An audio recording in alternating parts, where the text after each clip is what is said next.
couple of armchair GMs who have yet to be wrong with any of their Timberwolves takes. Right. It's Flagrant Howls with Phil Mackey and Kyle Theige. And welcome in to your favorite Timberwolves lifestyle podcast. I want to put myself back on the right side of the screen so I can show off this badass Saved by the Bell hat that I'm wearing today. Love it. Love it. We both are proud of our hat game here today. And I think we both have a little more pep in our step than we would have if we had done this show about 48 hours ago. And if you guys could see the text messages that we were sending each other after that first Spurs game, we're just going to bury those for now and, maybe bring them back at some point if needed. But this is Flagrant Howls, and we just want the Timberwolves to win 50 games for the first time in 18 years. And that goal looked very bleak 48 hours ago, but maybe we're back on track here, Kyle. Yeah, this is just a peek behind the curtain of the content game, right? Sunday night, they beat the Thunder pretty convincing fashion. So you and I hop on the mics Monday. We're feeling good. The vibes meter was at least an 8. And then if you didn't watch the show or listen to the show within the 4 hours it posted, Monday night was an abomination of basketball. But then we had a day to basically trade everyone and fire everyone. Yes. And burn down Target Center. And what's the plan B? What's the plan D? Like, who's demanding a trade? And then we woke up Wednesday and all seems right with the world after they, in the 2-game home series, beat the Spurs on Wednesday, lost them on Monday, and sitting at 3-2. It's October still. I love this stuff, but I saw someone tweet that if the playoffs started today, which I love, right? We're 5 games into the season. But yeah, if the playoffs started today, the Wolves would be the 6th seed. So things seem back on track. Let's get it. As they get ready for, I think, maybe the most important basketball game in Timberwolves franchise history on Friday. Because if they lose to that Lakers team, we might have to record Friday night. Like, it'll be so much worse than losing to the Spurs because that Lakers team is just the worst basketball team in the NBA. It truly is a must-win game on Friday night if we want to. Prior to Halloween, there's a big must-win game. So there's so many things to get into here. We will dive into our first ever Phil and Kyle read the comments segment here on Flagrant Howls. If you haven't already, please click subscribe on the Score North YouTube channel and give us, if you want to, a 5-star rating and a positive review on Apple Podcasts so that we can help spread the word to other Timberwolves fans here that we're doing this. So after the Wolves got drubbed, yep, Karl-Anthony Towns is asked, I think by Johnny K, hey, Ant struggles on back-to-backs. Do you have any advice for him or whatever? And just kind of a question about Ant. And Karl-Anthony Towns could have gone a million different directions with that answer, and he throws Anthony Edwards under the bus. Y'all think it's hilarious when he talks about eating Popeye's, fried food, but that bleep. Yeah, I'm paraphrasing here, but that bleep is not cool. We're elite athletes. We need to be treating our bodies better. He just completely threw Anthony Edwards under the bus. And then multiple former players come out on their podcasts and torch Karl-Anthony Towns for it. And so I sent a couple notes to people that would know better than I would. Is this a thing behind the scenes that's boiling over and Kat just brought it to the forefront? Are people frustrated with Anthony Edwards' work ethic or diet in some way? And, not that I did a full-on investigation, but the answers I got back were, no, he's in the best shape of his career and life. And this is not a thing that Towns is bringing to the surface on behalf of the locker room or coaches or anything. It's just Towns making a sideways comment.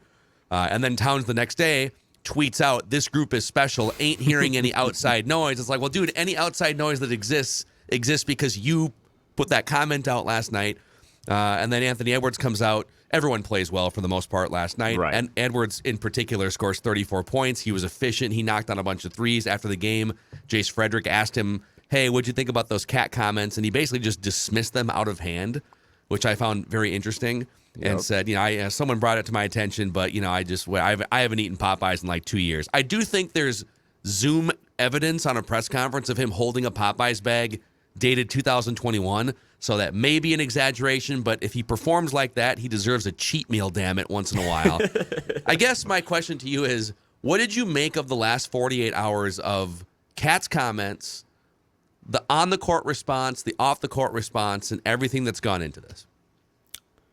You just went through 6 podcasts worth of take. There's so much to get into. But the first things first, those comments, because there's really not much to talk about that game in and of itself. It was just, like I said, an abomination of basketball. You're going to not like this, but I'm so used to losing that a loss doesn't do it for me. Like, it doesn't really trigger me. It's when you don't try that I'm just like above and beyond, just like so pissed off. So they didn't try on Monday, and it showed in the result. But then those comments, I've followed Karl his whole career, as have you, as have many others. He has tells in like his media stuff sometimes, and I was texting you about this.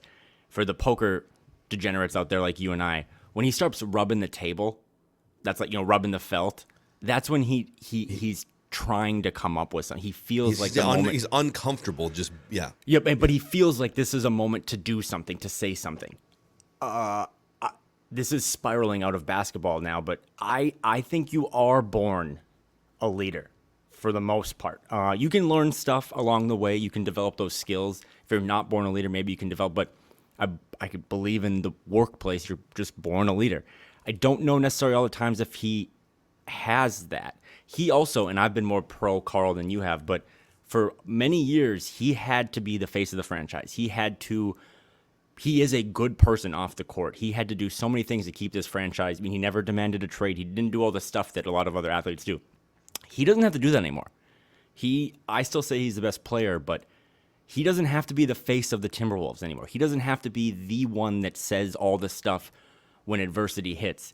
And that night, you just found after a horrendously embarrassing game at home, you're getting booed, which was rightfully so, by the way. Boo. If you spend money to go to a game, boo if it's a bad game. But he just didn't know what to say, and he started rubbing the felt. And he started, whenever he does that, you guys, like kind of throwing the media into this whole circle, that's another tell that he's not going to say something that he's going to be proud of the next day. And then he said some really stupid stuff.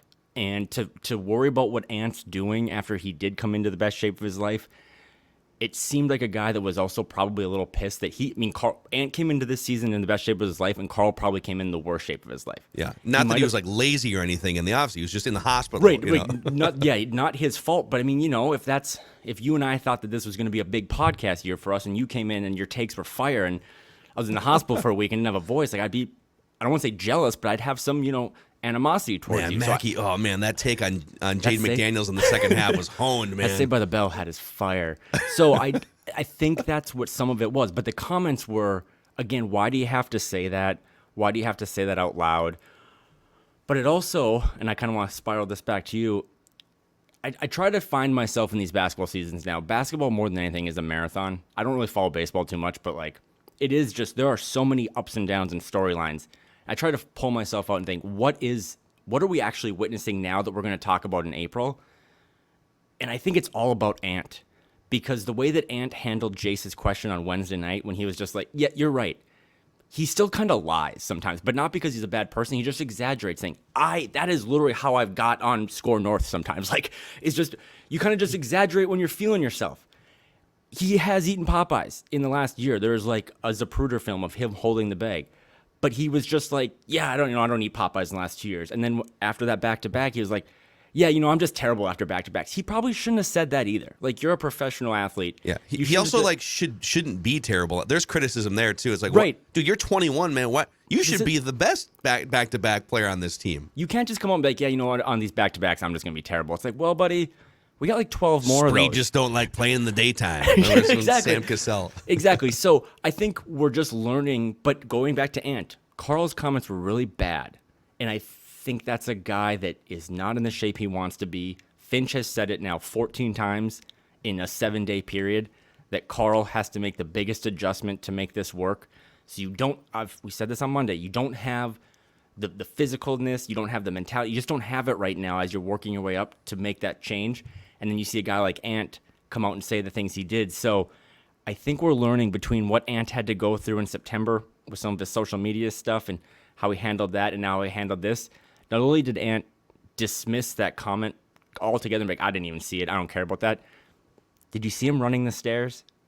That's a big deal. I know that sounds so nerdy, don't hurt your knee doing it. But it wasn't Ant's account that posted it. I think it was Alan Horton that got the video, and then the Wolves obviously kind of blew it up too on their social. But I think that's a big deal, man. Like, he came out third 30-point game of the season. He only had 4 30-point games his whole rookie year. He's already got 3 in 6 games or 5 games. I think we're seeing this guy just forcefully take the mantle of this franchise, and it might rub some people the wrong way, but this is the Anthony Edwards story. It always has been since he was drafted, and now he is a leading character. He handled that whole Popeye's gate pretty well. He delivered on the court. He delivered in the stairs. He delivered in post-game media. And that's what I'm taking away from this. This is just another feather in Ant's cap of eventually he's going to be the one that does the leadership talk. And he is worth every penny. You know, the exact quote here, I'm just going to grab it from Jace Frederick, Pioneer Press. So what did Ant think of Kat's Popeye's comment from the other night? This is after the game was over last night. Nothing, for sure. I didn't really see it until somebody showed it to me. I haven't ate Popeyes in 2 years, so it didn't really bother me. The dismissal of Kat's comment is fascinating for 2 reasons. Number one, I think when a presumed team leader comes out and says something that fire, I mean, that is like you don't bring that to the surface if you're Kat. Unless it's very intentional and it's a thing behind the scenes, or unless you're just obliviously doing it, which I think it's more, I think he just like threw it out there. I think it was like almost word salad or word vomit. But you don't, if you're a team leader, you have to be very, very careful and calculated about what you bring to light to the media. That's the thing. At the risk of offending a teammate or ruffling feathers, right? Yep. So the fact that Ant's response to it wasn't, I've been thinking about it, and Kat has been, I'm just making this up, but like, if he had said, yeah, I mean, boy, Kat has been a great beacon for my career, and I tend to listen to what he says, or he's got a point or whatever, like, it's almost like Ant didn't even let it land with him. Mm-hmm. And that, to me, reflects more on what that locker room thinks of Kat as a leader. I'm not saying they think he's a bad guy or think that he's like a loser or something. I just don't think that room looks at him as the guy that needs to get up there after every game and like have a State of the Union speech that everyone buys into. And Ant kind of proved that by dismissing a really powerful thing that Kat said. The way he handled it, again, I know I just word vomited in my last thing, but the way he handled it was exactly how you'd want it. He just was like, it's not a big deal.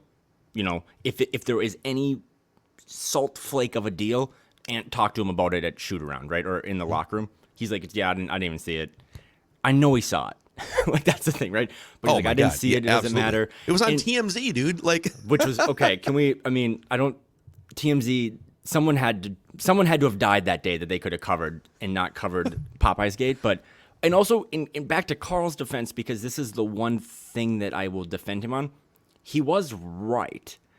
Like, the Popeyes jokes and stuff from the first 2 years, Ant does need to take himself more seriously as an athlete. You hear that all the time. Like, Chris Paul was on JJ Redick's podcast, and there was like, when did you realize you could, extend your career? And it's like, it's when I started basically giving up all this trash food. So for Ant to take that next it's what's holding Luka back. Luka is about as good as they can get, but he has this one more level to reach if he takes care of his body. But every summer we just see videos of him just crushing a hookah.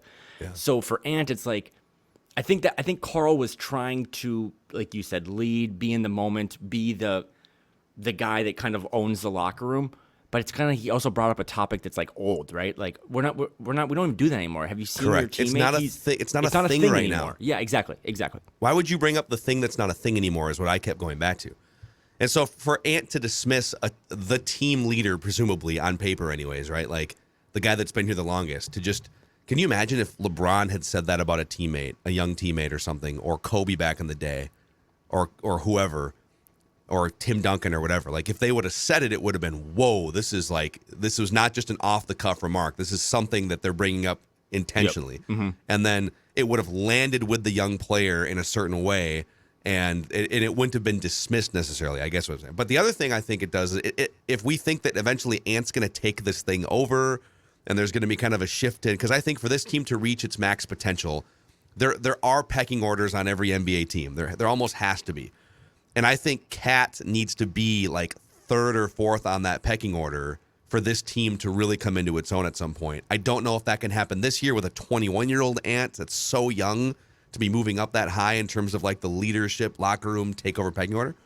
But a comment like that, and then the response that Ant had to the comment, and I agree with you, it was a great, perfect response.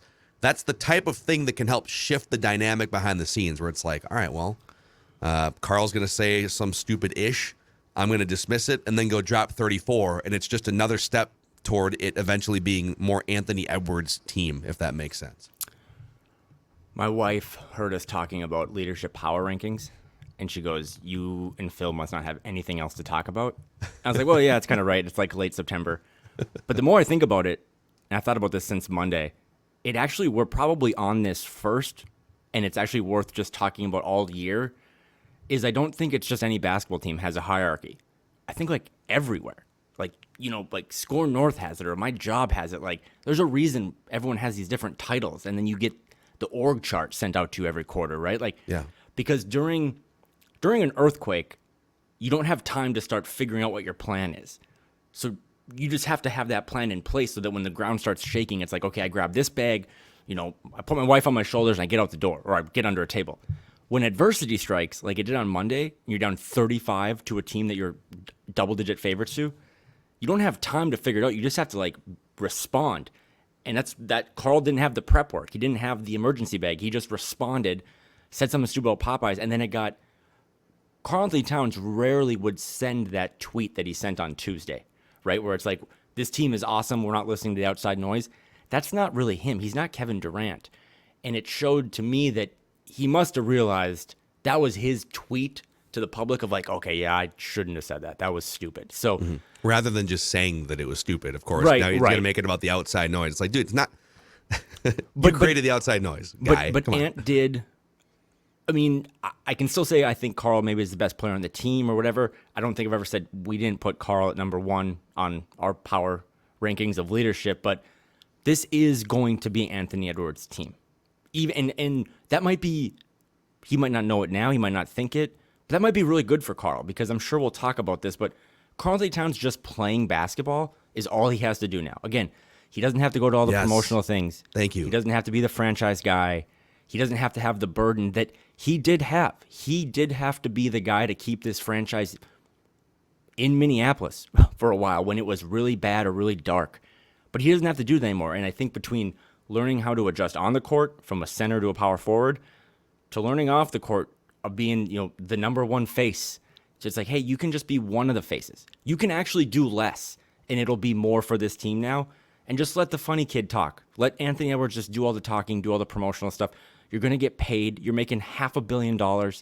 Just, you can actually do less, and it'll translate to more. Just go play basketball, because when you play basketball, you're good. When you're thinking on the court and making these facial features and stuff, it reminds me, I don't know if you remember this, but last year, early in the season, they got like kind of spanked early in a game, and I think Carl fouled out. He had like 3 offensive fouls, and it was embarrassing. And Stray Voltage was born from that moment. And the next day or two, they went to Milwaukee to play the Bucks. The Bucks were the defending champs at the time. And they beat them. And it was a really convincing game. And after the game, Carl gave what I would say was his most professional post-game interview, where he was just like, I heard the noise, I shut up, I played basketball, and he was awesome. And that's, again, like last night. Just play basketball. You don't have to do anything else anymore. Just play basketball. Because he does that. Even like the game 3 meltdown against Memphis, where they blew the 26-point lead, and he just starts like, just kind of getting into classic cat mode. Mm-hmm. And then they come back. If I'm not mistaken, didn't he go cyborg mode in game 4? I think it might have been game 1 where he went meltdown, and then game 2. But I know what your point is. He had three playoff meltdowns. Yep. There's the play-in meltdown, and then the 2 more, and then he followed 1 or 2 of them with like what you just said, which is like cyborg cat. And last night he was a little bit more in that mold too, and that's what I want from him. Just stop complaining to officials. Get back on defense. Stop flailing. Stop throwing Anthony Edwards under the bus after a post game. Like, stop with the faux leadership. Just it's year 8. Just put your head down and grind and go to work and dominate. And last night was much more of that version than I'd like to see that more often. There's one group of stakeholders, for whatever reason, even though Carl went through the COVID stuff with his mom, and he again is a really phenomenal person to have a part of your franchise for the most part because he is a professional. He's not in the news for bad things. Like, he's just a good all-around person. But for whatever reason, like, NBA Twitter has just soured on him. They love to make fun of Karl. Players in the league love to make fun of Karl. The one group of people that respects Karl-Anthony Towns a lot is coaches. So when you watch like a game plan, they're still scheming against Karl. He has a gravitational pull of being one of the best shooting big men in league history. Mm-hmm. So if you just go out there, man, and truly tune out the noise, but don't just say it, like actually do it and just spread the floor. You're a great passer. You know, you can do a lot of things with the ball in your hands that guys can't do. The coaches will respect you, and then you can average 7 assists. You can run a team and lead them to a place they've never been without telling people. Like, we all know it, man. We don't need you to tell us what the history of this team is, whatever. We know it, man. Just play basketball. Because when you just play basketball, you are all NBA. Yeah, going. We need to go good to great. Like, it's all just hollow, meaningless BS. And I had a few people, well, what do you want him to do? He was asked a question about Anthony Edwards. What do you want? I said the questions in those press conferences, as a guy who's been in and out of, like, being a beat writer in my life, and like, I've been at press conferences for half of my adult life. There's no rule or law that says you have to answer the question that was asked in a way that's, you know, satisfactory. I as two guys who do this and get to talk and, like, fodder me, it's entertaining when people, I want those answers. I like the fact that he answered the way that he did about the Popeyes because it gave us 3 days of interesting fodder. But you don't have to just answer questions like an open book with no regard for how it's going to land in the locker room. So it's just cyborg mode from this point forward, and then pop your head up at the end of the year and see where it gets you. That's what I'm interested in. And going back to my respecting the grind and enjoying the marathon of this season, let's see, right? We only have one game as a sample size. Let's see how it is Friday. Big game. It's going to have a lot of highlights, you know, LA, Lakers, all that stuff. But just do it again, because this might be the pivotal moment for him where he just acknowledges, like, you know what? Maybe I'll just be a little more D-Lo. Because D'Angelo Russell isn't giving you a ton in post-game media, and that's his prerogative. He's just chosen, whether sometimes it comes off frisky, like, I'm just not going to give you anything, and that's fine. Like, he's expected to show up to the post-game stuff, but he doesn't have to say anything. Jaden McDaniels, who is one of my favorite players, says nothing. Ever. He'll listen to him. He'll always start his sentence with "I'll say." It's like Colonel Sanders or whatever the character is from Looney Tunes. Jaden McDaniels says nothing. Let Ant just go say stuff, because Ant, you know, you said Karl says some things that aren't true. Ant says a bunch of wild stuff too, but he's 21. He gets a pass and he backs it up when he plays. So the cyborg thing, I'm with you on that. Just be a cyborg. Just be a hired assassin to shoot a bunch of threes and take this team to another level, because the bar is so low, the expectations are so low. If you get this team to 50 wins, man, no one's going to care what you say. Yes. So just do it. You said something a few minutes ago that I think is wildly incorrect after the first 5 games. I'm gonna call you to the floor on it in just a moment. Limited basketball knowledge by me. But let's shout out our friends over at Federated Mutual Insurance Company here. So they've been around for over 100 years. They've been supporters of the Timberwolves throughout, the last couple decades, off and on. And they're all about maximizing your business through risk management tools and resources. You can find a full list of industries they specialize in to see if your business matches at federatedinsurance.com, where it's our business to protect yours. You said Karl-Anthony Towns might be the best player, or is the best player on this team. I'm going to bring you the stat line. We're 5 games in. I know where you're going with this. Per 36 minutes, there is a player on the Timberwolves averaging 27 points per 36 minutes, 8 rebounds, 3.5 assists, a steal and a half, shooting 47% from the field, leading the team in player efficiency rating, and third on the team in win shares, total win shares, despite only playing half the minutes of some of the starters. It's crazy how fast Luka Garza has developed. It is Luka Garza. He's been an incredible towel waver on the bench. His towel waving above replacement is unmatched. His name is Jalen Nowell. And he is a free agent after the season is over. So they're going to have to figure that out in some capacity. But we kind of floated this, like we were texting each other the last couple of days. And then I brought this up with Judd on Mackey and Judd today that I want to see this whole season play out. I don't want, like, there's a lot of fans after that first Spurs game that were like, trade Cat.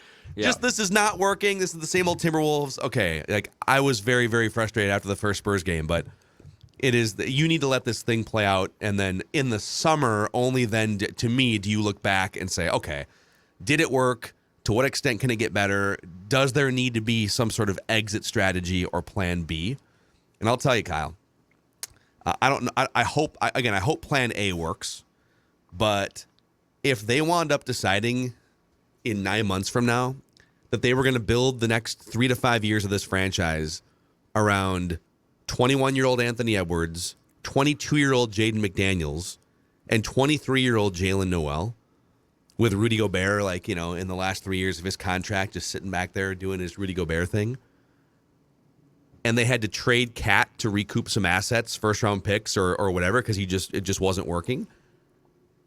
I am comfortable right now, 5 games in, seeing Jalen Nowell's development with that exit strategy next summer. He is good enough to where I would carve out space for him and figure out the rest of the things later. Am I overreacting to 5 games? I mean, yes and no. No to the fact that Jalen Nowell, I said this last week, I get really sad watching him play basketball because it's like you just know that his time is probably coming to an end. I think right now the most they can offer him as an extension is 4 years, $60 million. And that's a lot of money for a guy who's making just north of like $1 million a year. But he's staring at what Jordan Poole got. And it's like, I should get that deal. He is staring at what Tyler Hero got. And it's like, I should get that deal. And in his defense, why shouldn't he? Like, those guys are both on teams and in markets that have made longer runs. I mean, Tyler Hero was a big contributor when that Heat team made their finals run. Obviously, Jordan Poole. But Jalen Nowell is just as good as those two players. So you are running into a situation. Finch started this whole domino effect by saying in June, he's one of our core building blocks. You have to find a way to keep that guy. I've seen some people, too, be like, well, you should trade him before the deadline. You can't afford to lose him for nothing. Oh, boy. With all due respect, like, that's stupid. We're trying to, literally, the whole point of this podcast is to win 50 games and make the run for the first. You can't all of a sudden go backwards, even though I understand losing an asset. So you have to try to come to an agreement. It's probably not going to happen in the season, but he has to be the guy that you, like, just let him sit in the first row on the plane all season. Like, just kind of butter him up now, because next summer we've all focused on the D'Lo part of him being a free agent. They're going to probably have to look themselves in the mirror and be like, do we sign D'Lo or do we sign Jaylen? And then this is a whole trickle-down effect. We can talk about this later, but if they want to pay Jaylen as much as he's worth, you're going to have to pay the luxury tax. And new ownership has done and said all the right things, but are you willing to pay the luxury tax? Unless you traded Cat. Right, unless you trade Cat, which I'm not at that level yet. But I'm not either. But I'm absolutely, like, if someone wants to make a phone call in the next 12 months, and I always say that there's no way that front office has that many smart people and brought in all these people from all these organizations this summer, and they haven't at some point over a glass of wine had a conversation. There is no, I believe this pretty well, educated guess that they have escape plans built into this, right? There's no way they just traded for Rudy Gobert and then just start getting drunk for 5 months. Like, yeah, we'll see what happens. Like, they hopefully that works. All right. Hopefully the tall guys work. Like, they have contingency plans, and that might be one of them. But to circle back to this whole thing, it's just like the Jalen Nowell experience. It's incredible when he gets the ball. I just think he's going to score. And we're talking about a guy that was drafted like 43rd, second-round pick. Longtime Wolves fans will remember this. I think he signed his deal with the Wolves after the summer he got drafted, like in late August or early September. I'm pretty sure I have this right. I don't think he played in Summer League because he felt like I should get a better contract than one of those Gupta specials. So you got a dude now in his 3rd or 4th year who already has felt disrespected by the business of basketball. There's no way he's going to take $460. No way. Even if that is an incredible pay raise. That guy thinks, no, 110, bare minimum. I should get what those guys got. And he's right, because he is a walking bucket, and he does so much things for that bench that you can fill around him with defensive guys. Or Finch doesn't have his lineups figured out. He doesn't have his rotations figured out, but he knows put Jaylen out there. He'll get me 18. Yeah. He'll unstagnate the third quarter when we can't score. And he's just, I mean, he might have been through 5 games. He might have been their best player. As good as Ant's been, he has been their most important player through 5 games. Yeah, I mean, if you trust player efficiency rating over a 5-game sample size, he is their best player so far. It's not like he's doing anything that drastically different than what he's done in limited playing time so far. This is the best version of him that we've seen. But you've seen these little flashes for parts of the last 3 years before that. He was also the Pac-12 Player of the Year in 2019 in college. It's kind of a mystery how, and maybe it's just because he wasn't, like, he stayed in college, like, he didn't come out after his freshman year. So and he's not like a freakish 6'8", size or anything like that. So maybe that's why he fell to the second round. Yeah, if you go back and look, he was part of like this historic recruiting class at the University of Washington. It was like 5 different players. And then they had a coaching change. I think it was like Lorenzo Romar came in, and I think 4 of those guys bailed, but he stayed committed. Seattle kid, stayed at UW. And then he was Pac-12 Player of the Year, I think, his sophomore year. But yeah, his size kind of hurt him. But if you redrafted that year, he's not going in the second round. He's just a good basketball player, and he showed it again on Wednesday. I said, there haven't been a lot of perfect lobs thrown to Rudy yet, but Jalen Nowell throws the best lob on the team to Rudy Gobert, and he did it again last night.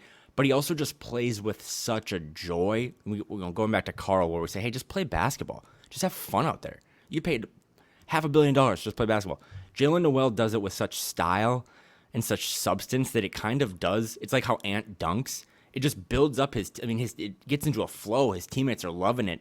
He's just spinning the ball around, doing crazy things. So there is no way that guy is going to see less time moving forward. It's just going to be how much time can you give him, because you still have to navigate the D'Lo waters. I mean, they've been really good with Jordan McLaughlin off the bench, the Ant waters, and then too, like, if Jalen's been the best player, Jaden McDaniels might have been the second player. So I'm not ready to trade Cat. I know you're not ready to trade Cat. But it's not the worst contingency plan in the world if this thing kind of pivots in a weird way where you just go full youth movement with proven guys that have taken you to the playoffs, and then have Rudy Gobert be your Andrew Bogut of those early Warriors teams, right? Again, the Warriors won championships, but you just kind of have that old veteran center, and then you surround him with a bunch of young athletes and scorers. He kind of reminds me, Jalen Nowell, of Donovan Mitchell's game a little bit, too. Yeah. I almost think he's like he has potential to be almost a better version of that in some ways. Like, Donovan Mitchell is a fully realized version of Donovan Mitchell. Jalen Nowell has not had a chance to be fully realized yet. They could both score at all 3 levels. I think Jalen Nowell has more defensive upside than Donovan Mitchell does. So we'll let that play out over the course of the year. But that's the player comp that kind of strikes me. But imagine having, like, you've already got Anthony Edwards and you've got Karl-Anthony Towns and D'Lo. Like, what if you just plopped, all of a sudden Jalen Nowell is like kind of Donovan Mitchell light or something on this team?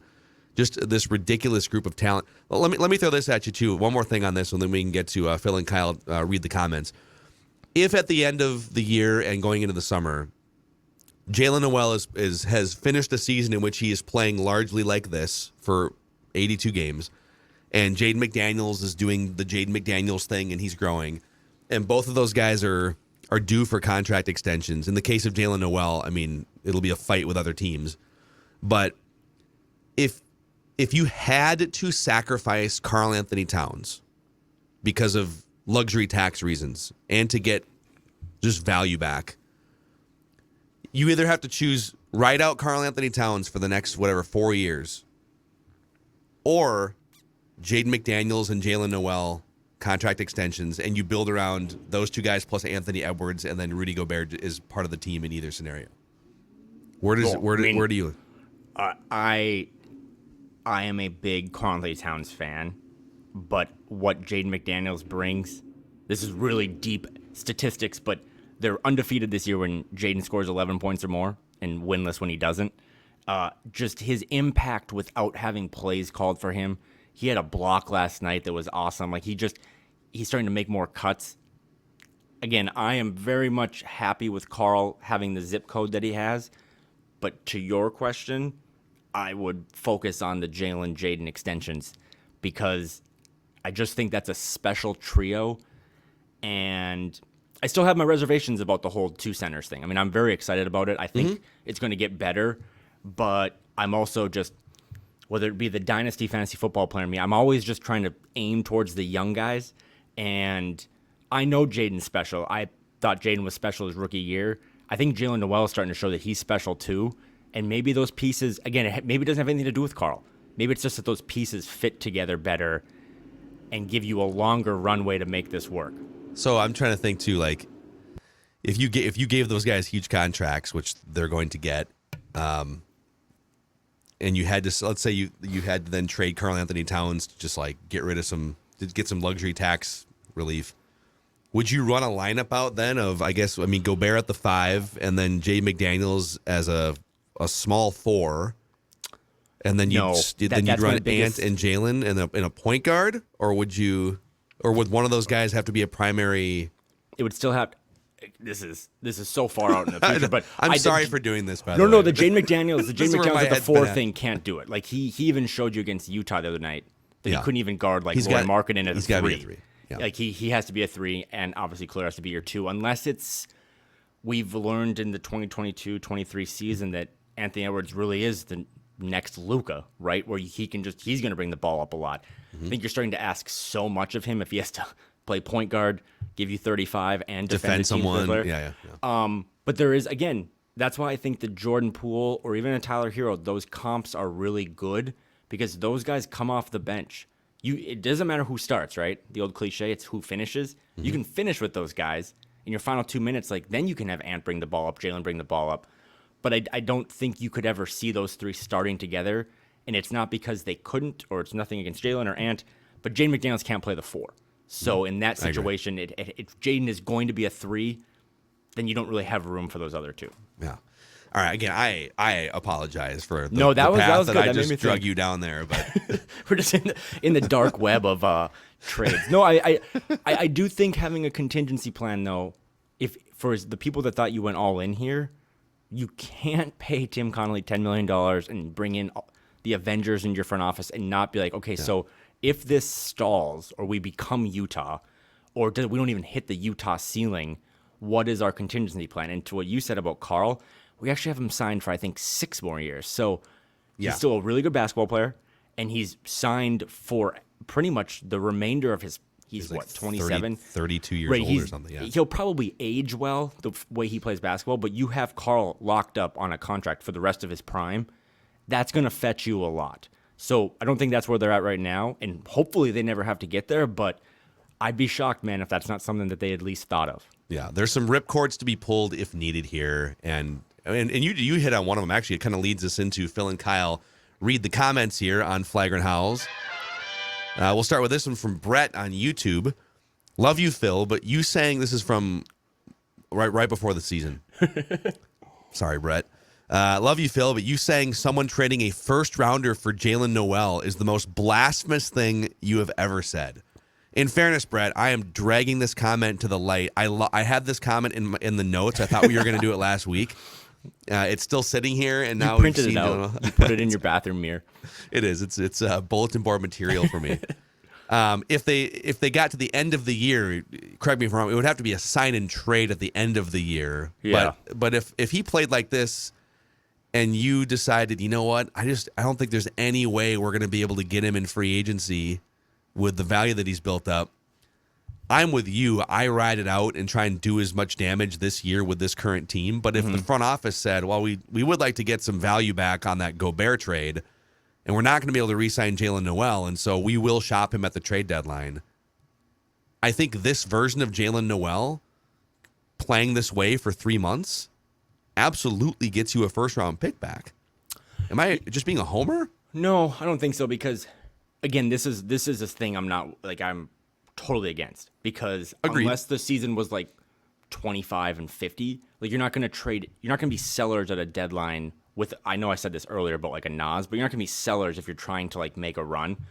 But let's just, for this hypothetical, if Jalen Nowell, like, yes, if you could go find a team that could give you like a future first that's, a bunch of different protections on it and all this stuff, but then they're bringing him in. And this is kind of what happened when the Blazers were like, we're not going to pay Gary Trent Jr. We're going to trade him to Toronto. And then Toronto's like, okay, we're going to bring this guy in and we're going to give him like 4 years, $95 million. So he would be going to a team that they're not only giving up that asset, but they're like, we're going to pay this guy. But I there's no way that that's crazy because I know we're 5 games into this and you just said he's the best player on the team. And I was like, yeah, I think this first 5 games he has been. His ceiling is only going to go up. Like, you're starting to see trickles of him being in like a 6-man of the year conversation. If we're 35 more games out and he's like averaging 18 points off the bench and now people are starting to know who he is, there's no first round picks get thrown around in so many different types of deals in general. That's not a hot take. Like, that's a very valid thing that a team would be like, yeah, we'll give you that pick because we're going to have his rights and then we're going to be able to pay him. This is mostly just a closed circuit to John Hollinger, Ryan Russillo, and Bill Simmons, who've been the ones leading the national charge of, but they don't have any picks. How are they ever going to? It's like there are paths to get picks if you want to go down those paths. That Karl-Anthony Towns conversation. You know how many picks you're going to get for a guy who's like 27, might have some weird things you don't love about him, but is signed for 6 years and is a good player? You're going to get a lot for him, especially if you're not a desperate team. So, sorry, Brett, but you lose. Sorry, Brett. But we love the fact that you listen to us and watch us. Thank you, Brett. We love you. Jonathan Straka via YouTube says, Gobert is just such an awesome damn professional. The way that he goes about his business, he can grab almost 24 rebounds without you even noticing. Judd noticed this in last night's game, and I didn't see this exact interaction play out, but there was a play where Gobert was in the lane offensively, got fouled, but they didn't call it.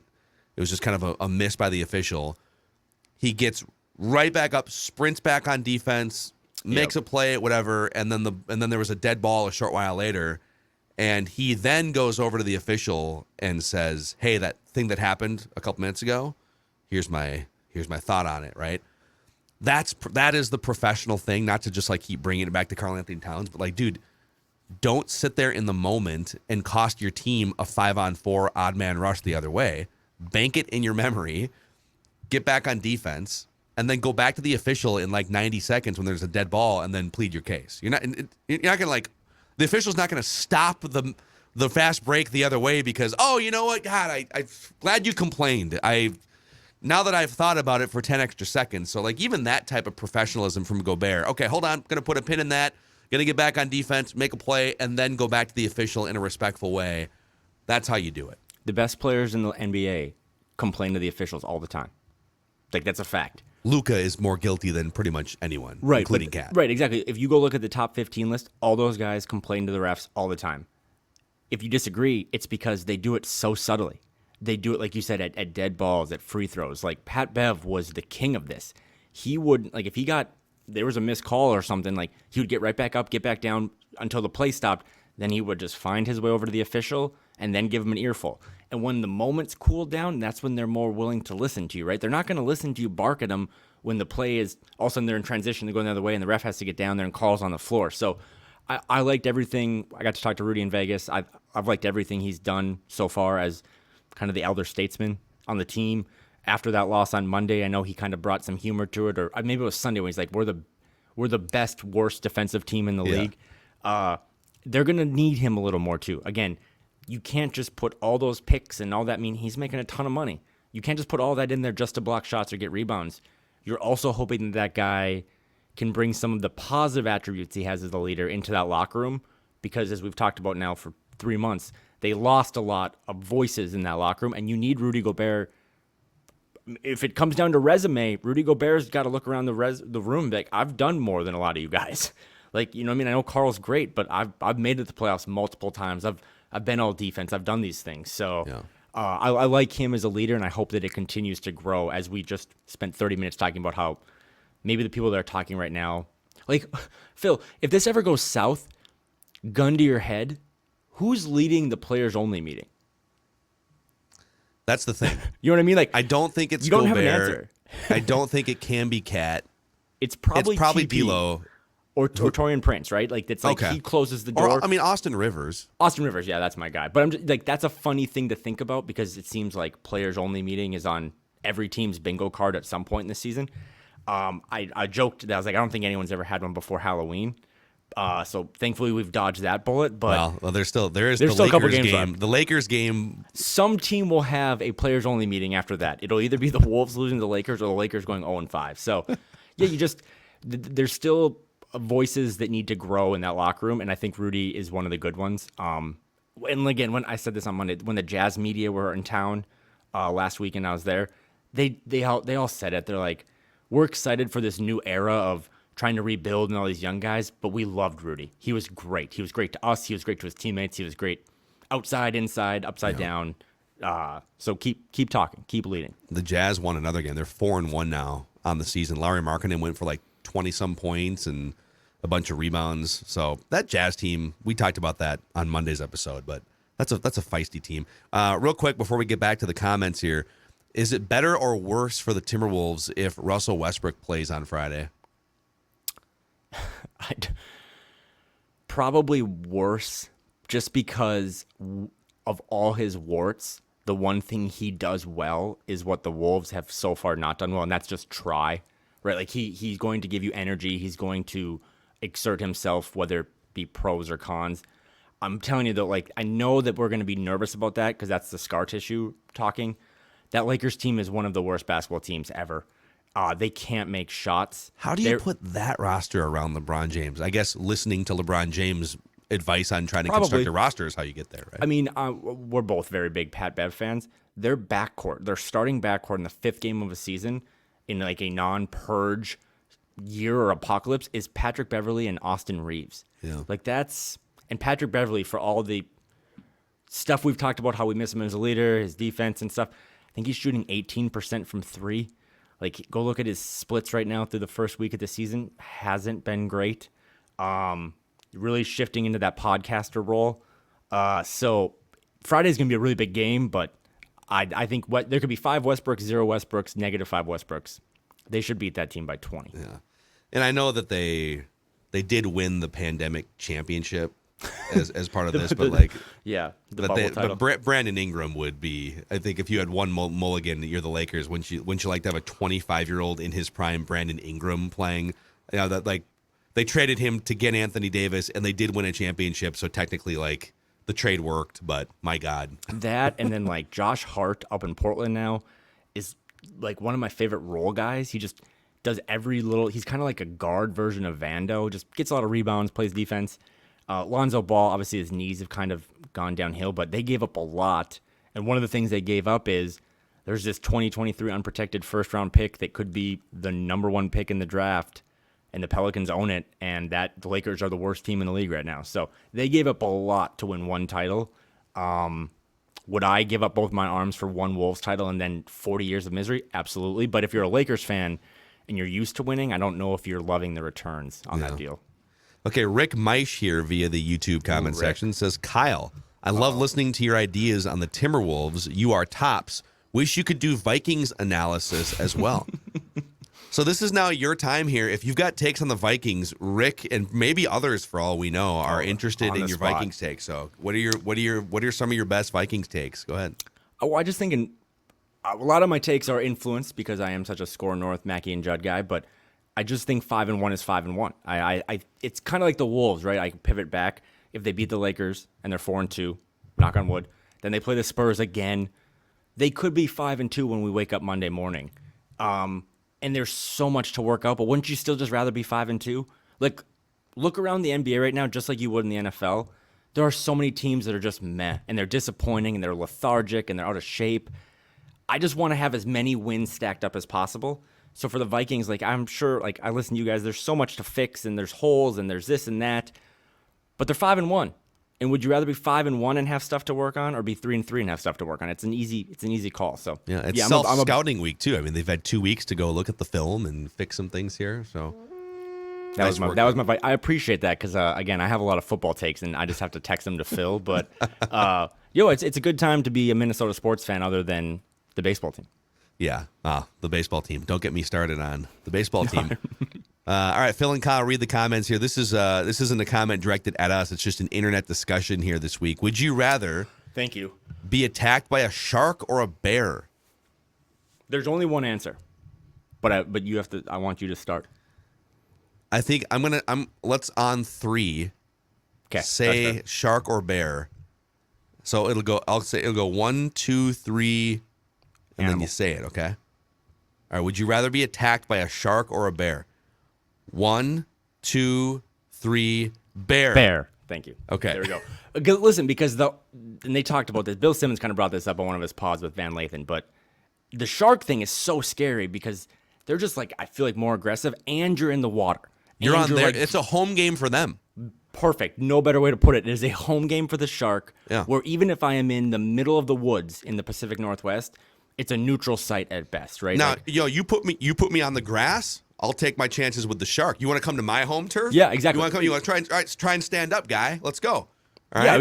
and if you're you gonna want to flop put around me, like an idiot now. I'll have to YouTube this, but if you put me in the water with a bear, I feel like I might outswim it. I'm lighter, I'm smaller. But yeah. If you put me in the water with a shark, it is done. It is donezo. But if you put me on the ground, I mean, I know the Revenant doesn't necessarily support my take, but I feel like I might be able to outrun him. I don't climb trees. That's like rule number 1.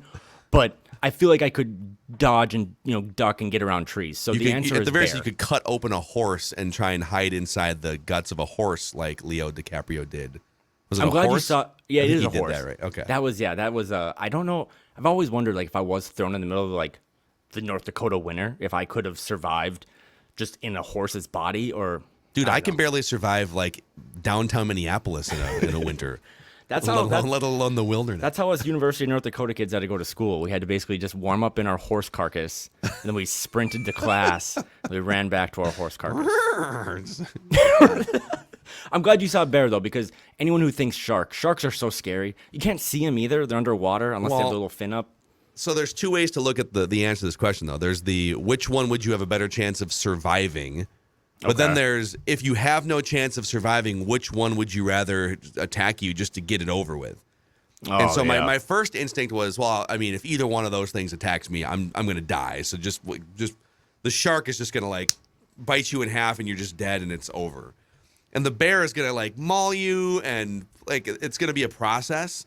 So in terms of like, if it doesn't work out, give me the shark. But if it's just about who do I have a chance against, I'd rather play the bear on neutral site than play the shark on the road, Can't do it. So you said bear, I said bear. A lot of people online said shark.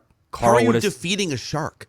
Right. Are you just like you're going to get away from the shark somehow? Listen, one of the biggest fake news of all time is this idea that you just punch a shark in the nose. Okay, like I'm sure that's great on Disney Channel, but no one actually tries to punch a shark in the nose. Like that's not a real thing. Like, can you imagine having the goal of like this shark's attacking me? I'm just going to try to throw right. Like that's not going to work. So you said bear, I said bear. The internet said shark. Carl probably said gorillas. But again, the whole point of this is that try not to mess with animals. Yeah, exactly.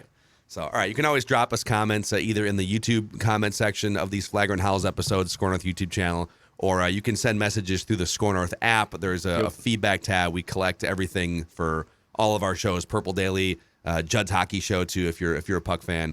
And again, we appreciate you guys riding this early roller coaster, a turbulent roller coaster early on here through the first 5 games. But we're going to be here for the whole thing. The next time we talk on Monday, I didn't tell you this yet. I'll be coming back. I have not slept from Vegas. I'm going there for my wife's birthday. She's a Halloween birthday. So we'll talk on Monday, and they'll either be 5-2 after a couple, again, Lakers, Spurs, pretty easy games. Just show up with energy. Or they'll be 3-4, and you and I will be looking to literally pull the ripcords and just completely pivot into our contingency plan. If they are under 500 by the time we do our next episode, I will no longer be like tinkering with the exit plan here. I'll have 6 trade ideas in detail for you on Monday for Karl-Anthony Towns. You'll have the facts lined up to send to the league office. Yeah, that would be a good bet because their schedule is so easy still for the next couple of games, hypothetically 5-2, would be like, yes or no, will they be under 500 at any point throughout the season? And then they get the Rockets too at some. I think I think the answer would probably be yes, because you could still be like 6-7 or something. But if this plays out as much as I think it will, 5-2 or whatever, like will they ever dip below that again? Because you can't dip below 500 in January and then still win 50 games. So no, we're running out of time for them to dip below 500. We're running out of time. As we're 4 days from Halloween, we are in must-win category on Friday night against the Lakers. Thanks for hanging out with us, your favorite Timberwolves lifestyle podcast. He's Kyle. I'm Phil. This is Flagrant Howls.